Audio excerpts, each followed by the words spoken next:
Hello friends, thank you so much for coming back to my channel, and if you are new and you don't know who I am, my name is Sofia.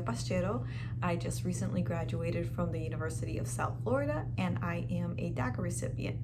But I am so excited about today's video because this is going to be a 4-part series. I think that this would be the best way for me to kind of get into this channel before I start going into the educational videos, for everybody to kind of get to know a little bit more of who I am and a bit about like my backstory.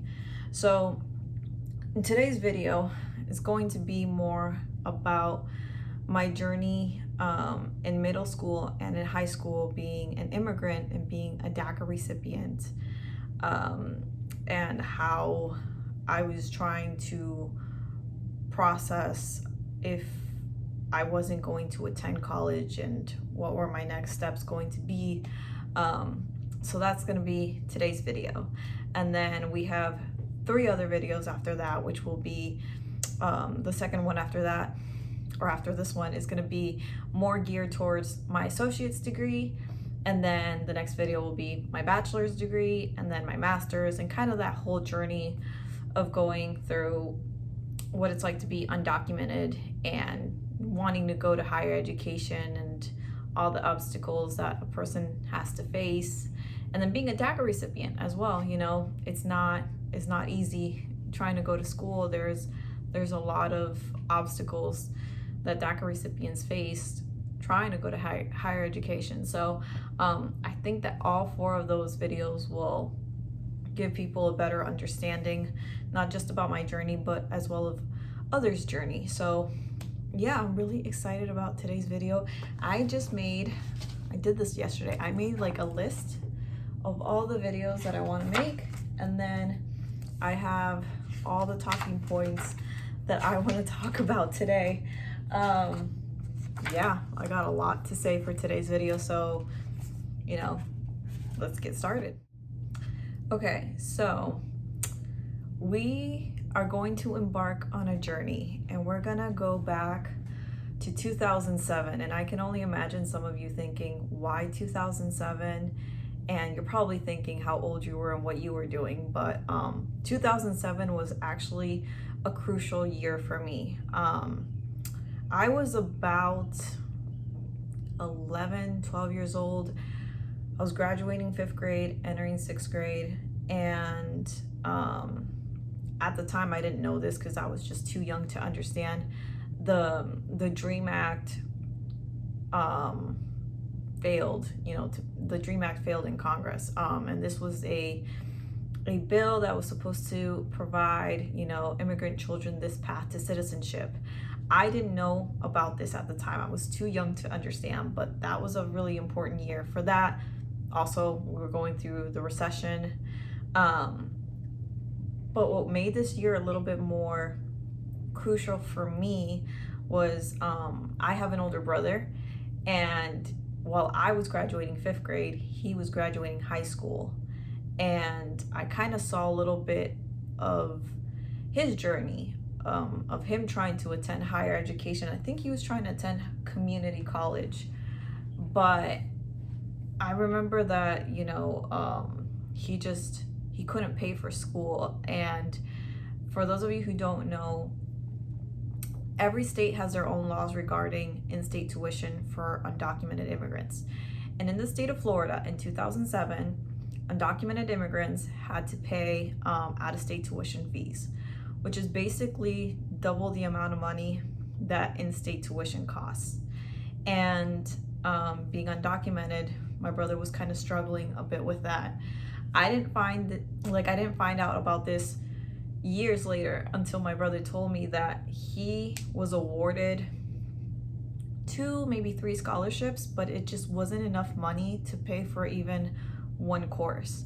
So he did not end up going to college, and I kind of saw a little bit of the frustration, and I thought to myself, wow, this is an 12-year-old thinking to herself, like, wow, if my brother didn't go to college because we're undocumented, then maybe when I get to be a senior in high school, like, this is gonna happen to me. Like, I'm gonna want to go to college and then I'm not gonna be able to have that opportunity. But maybe if I work hard, maybe if I do well in school, maybe something will work out for me the way that it didn't work out for him. So that was my mentality at that age. But also seeing what he went through kind of like gave me a sense of reality. Like it gave me a reality check.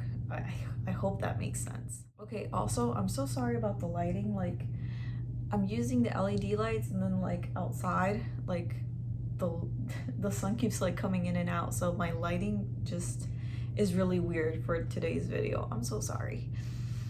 Yeah, I'm not a professional YouTuber. Okay, so that was 2007.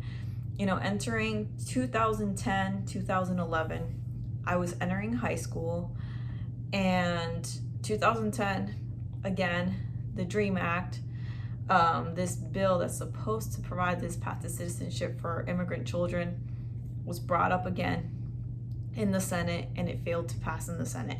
Like I said, at the time, I didn't know that was going on. I didn't understand it. I was a child. I was just trying to get through school. That was my thoughts on it. But that's really important to know.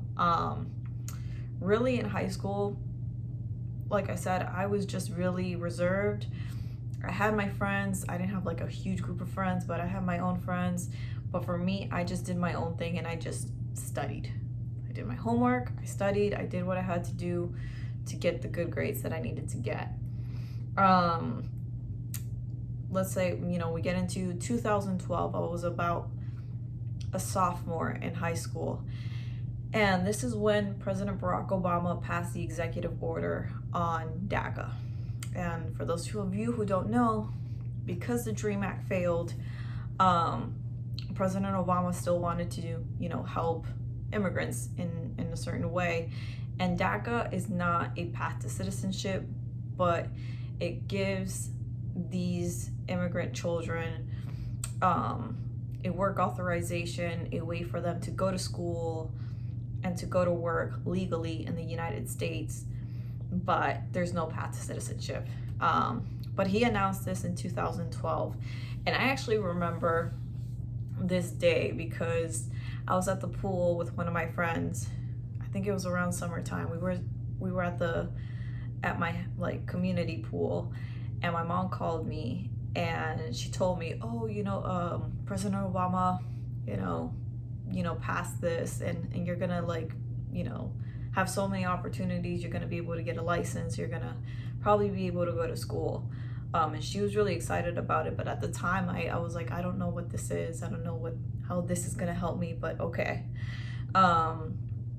And I applied for it. And I wanna say I got it when I was a junior in high school. So that was kind of announced when I was a sophomore. I did the application process. I was like accepted, and I got it when I was a junior. So junior year in high school, I remember they kept saying, like, guidance counselors, teachers were saying it was a really crucial year for colleges because they looked at more specifically at your grades when you were a junior in high school. So I remember at that time I was just trying to get really good grades. And I think it was also during this time that I'm like, okay, I'm a junior, then I'll be a senior, and then I'm graduating. What do I do? And I started to kind of look into scholarships. I don't remember who told me this, but somebody, I can't remember who told me, but somebody told me that in the guidance counselor's office, there was this big file cabinet, and in the first drawer of the file cabinet, there was a ton of scholarships, like scholarship applications that they would put in like weekly. So I would go in once a week. I would open the cabinet and just take out all these scholarship applications, just going through every single one. Wasn't really reading what they were for. I was just taking them out. I was like, okay, if it doesn't, you know, pertain to what I want to study, okay, I won't apply, but I need to see my options because I'm running out of time. I'm a junior, I'm running out of time. I need to find a way to pay for school. The problem with a lot of those scholarships at the time, talking about 2012, 2013, the requirements were that you had to be a US citizen or you had to be a permanent resident. And I was neither. I had DACA, and DACA doesn't mean that I'm a citizen or that I'm a resident. So I was like, okay, then I don't qualify for these scholarships. So I didn't apply to a lot. And the one scholarship that I did find that actually was perfect for me was, it was geared toward education majors, because back then I thought I was going to be an education major. That's another video. But I was like, okay, this scholarship is perfect for me. And in the requirements, it wasn't asking if I was a citizen or if I was a resident. So I was like, perfect. You know, I don't have to explain, you know, my status to anybody. The scholarship was about $500. I remember that.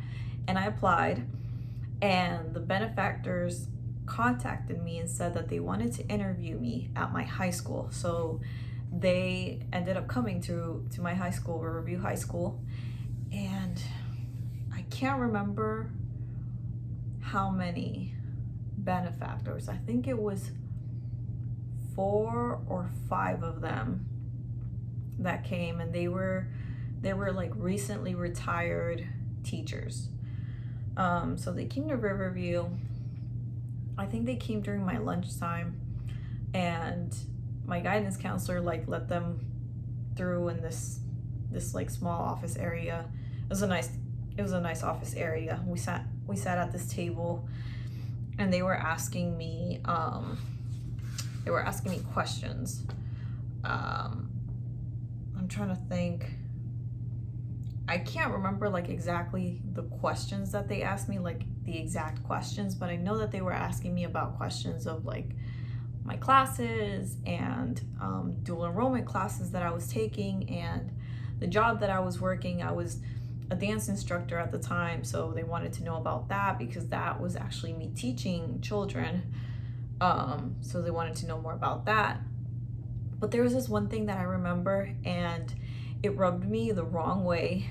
Was one benefactor asked me the question, why wasn't I taking classes at my local community college? Like, why, like, yes, I am taking dual enrollment.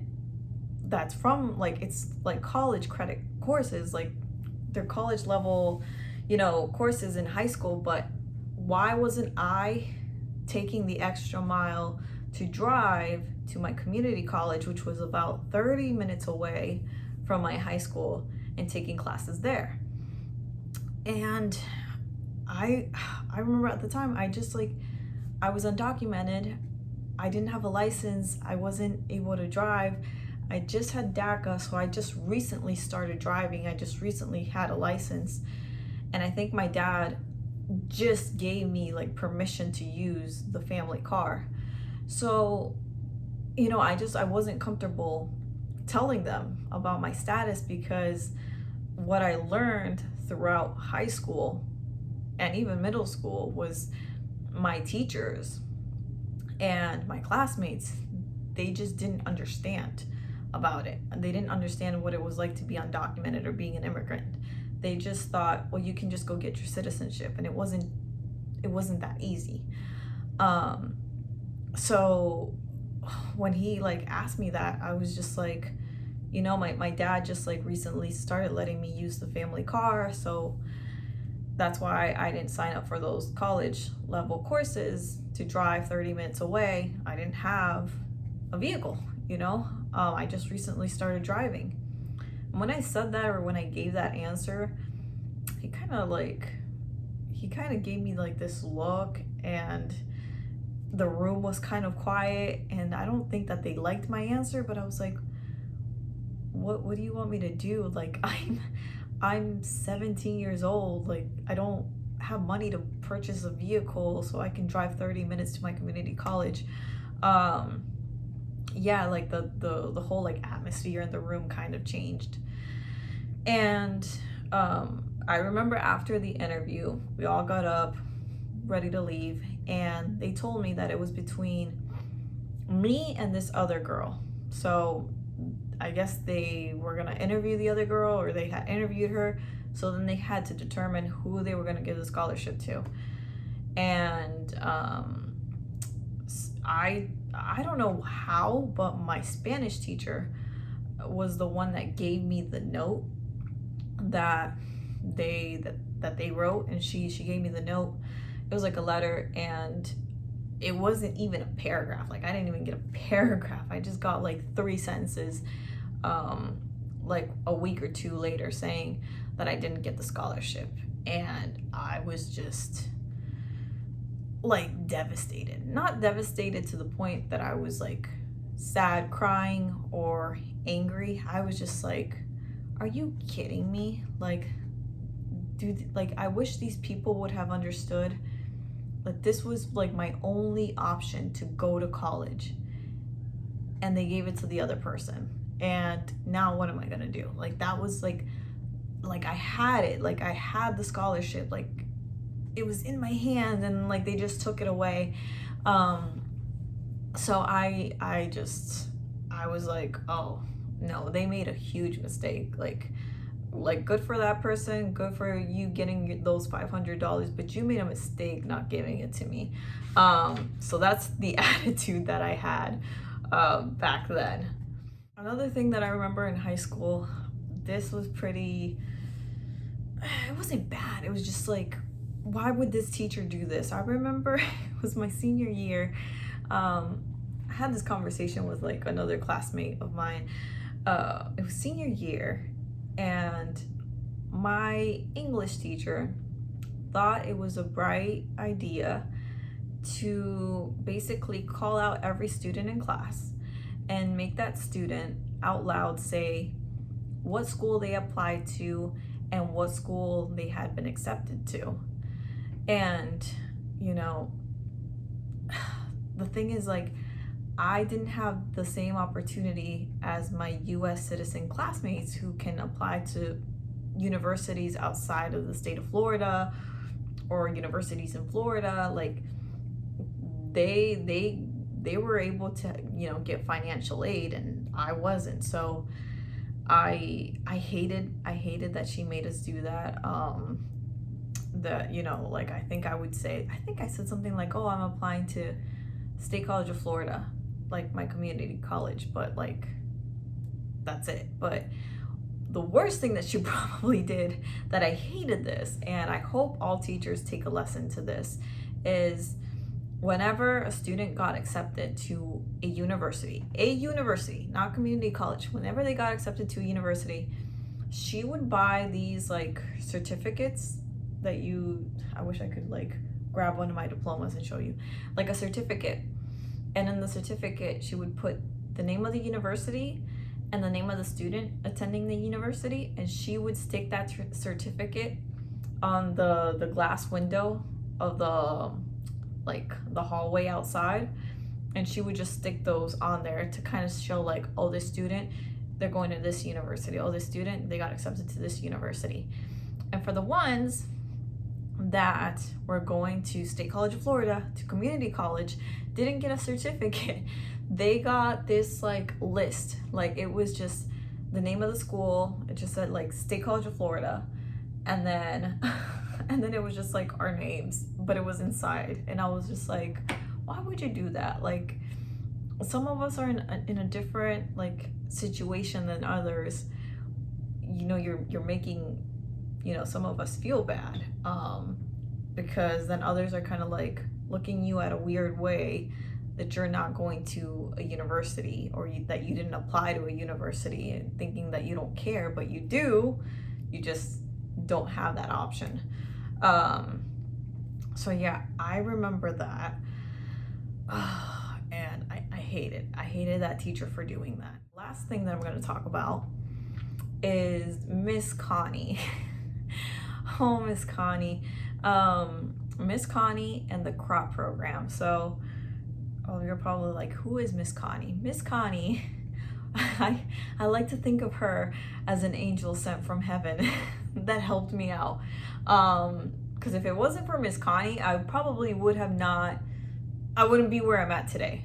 Absolutely not. If I had not met Miss Connie, that associate's degree would have not been possible, and I would have not like done an associate's, a bachelor's, or a master's. So if I had not met her, that's why I like to call her that angel that was sent from heaven. So Miss Connie used to work in my high school, and she worked in, so it was weird. She worked at the clinic, and then I guess she got transferred from working at the clinic to working in detention. But I had met Miss Connie when I would get sick and I would have to go to the clinic in school. And I don't remember exactly how this came about, but I had told Miss Connie, like, oh, I'm not gonna go to college because of my immigration status, and I don't qualify for financial aid, and I'm not getting any scholarships. I'm just not, it's not gonna happen for me. And I think Miss Connie kind of heard my tone and was like, I feel like this kid feels sad, but she's a good kid. So I remember Miss Connie was like, well, you know, I used to be part of this program that's called the College Reach Out Program, known as CROP. And she's like, this program has helped so many students that are first generation, low income, attend college. And she's like, they give scholarships out. So she was like, do you want me to give you an application? And I was like, sure, you know.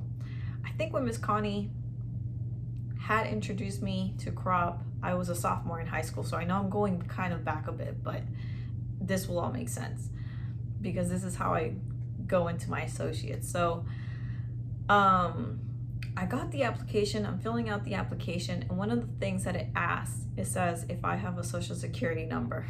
And I didn't have DACA at the time. I was still undocumented, so no, I didn't have a social, so I left it blank.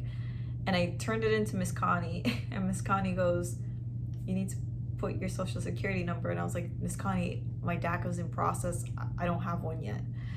And she's like, okay, we can't turn it in until you put a social security number in. So it's like, people don't understand how important it is to have all these documentations, to have a license, to have a social security number. It's so important. So I had to wait till my DACA was processed until I went into the social security office and got my number. And then when I did, I put it on the application, turned it into Miss Connie. Miss Connie turns it in, and I got approved to be part of the program. Now this program was wasn't just part in my high school, it was part of Sarasota and Manatee County, and they worked with State College of Florida. So it was great, you know. But Miss Connie, what she would tell me was, if you want a scholarship through this program, you need to attend all the events. You need to show up, you need to participate, you need to be active in this program. If you're not active, they're not going to give you a scholarship. I was like, okay. So I really wasn't able to be active in the program until senior year of high school. And some of the like workshops in the program was attending ACT, SAT workshops at the community college, or taking trips to, I think we took a trip to the Capitol in Tallahassee, and we went to Florida State University. So that was kind of like my first time really being introduced to a university was Florida State. And yeah, just kind of like being active in that. And towards the end of the year, the CROP program told me that they were going to give me a scholarship for the summer to State College of Florida. And that's how I got my first scholarship. And they didn't just pay my tuition, they paid my tuition, they paid my books, and I think I was there Monday through Friday. Yeah, because classes in the summer were accelerated. So I had to be there like really early in the morning for my first class. And then they actually paid my lunch. And then I went to my second class. And yeah, I had 2 classes paid with books and lunch through this program, through this scholarship. And then that was pretty much starting into my associates. And then we're gonna get into the next video of how, okay, that scholarship, I got it for the summer, what's next? So I'll talk about that in my next video, but I hope, you know, you guys learned something new from me, or you learned something about, you know, laws in the states, because every state is different regarding tuition for undocumented immigrants and even DACA recipients. I will say this though, DACA came out in 2012. DACA recipients in the state of Florida were still required to pay out-of-state tuition fees until 2014. There was this tuition waiver that came out, and those who qualified were the ones that graduated high school in 2014 or were in high school for like 3 consecutive years before 2014. I hope that made sense. So like, let's say my brother, he graduated in 2007, he wouldn't qualify for it because he had to graduate in 2014 or 3 years after 2014, and it had to be consecutive years that they were in school. So he wouldn't have qualified for that waiver form. But yeah, I think I got I got really lucky on that part, that I graduated in that 2014 time frame during, well, DACA came out 2012, yeah, 2014, I graduated. I got so lucky that that waiver came out, because if it didn't come out, and even if I had DACA, I would have still been paying out-of-state tuition fees. I can only imagine paying that much money. Like, school was a lot of money. Like, I didn't pay for school, but I worked hard for other people to give me money so I could go to school. But I'll talk about that in my other videos. You know, I hope you enjoyed this video, and thank you so much for watching.